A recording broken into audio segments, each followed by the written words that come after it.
আচ্ছা, কয়েকদিন আগে যে আমি এক ঝাড় বাঁশবাগান নিয়ে এসেছিলাম, মনে আছে সেটা? আরে বাঁশঝাড় মানে ওই যে বাম্বু প্ল্যান্টগুলো যে নিয়ে এসেছিলাম অনেকগুলো, আর তার সাথে যে আমি দুটো পাতাবাহারের ডালও নিয়ে এসেছিলাম, সেটাও তোমাদেরকে দেখিয়েছিলাম।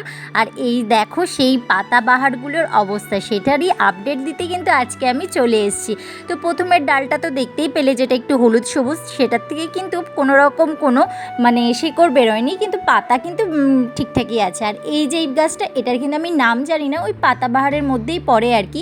তো এই গাছটার দেখো নিচে তো শেকড় বেরিয়েইছে, আর ওপরের থেকে কিন্তু আমি একটা ডাল, মানে একটাই যেহেতু ডাল ছিল, আরেকটা বুনুও নিতে চাইলো, তাই ওকে ওপরের দিকটা নিয়ে দিয়েছিলাম আর আমি নিচের দিকটা নিয়েছিলাম। আর সেখান থেকে কিন্তু দুটো ওপরের থেকে কুশিও বেরিয়ে গেছে, মানে দুটো ডাল কিন্তু আমি ওইখান থেকে পেয়ে যাব।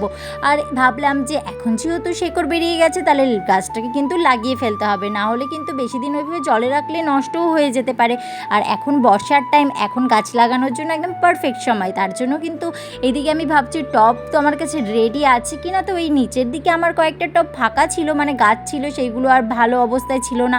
তো ভাবলাম দেখি ওখানের থেকে একটা টবের মধ্যে এটাকে লাগিয়ে দিই। আর তারপরে কিন্তু দেখছি হ্যাঁ, একটা টব মোটামুটি ফাঁকা আছে, তো জাস্ট কয়েকটা আগাছা জন্মেছিল, সেগুলোকে কিন্তু তুলে ফেলে দিয়ে আমি কিন্তু এই গাছটাকে লাগিয়ে দিলাম।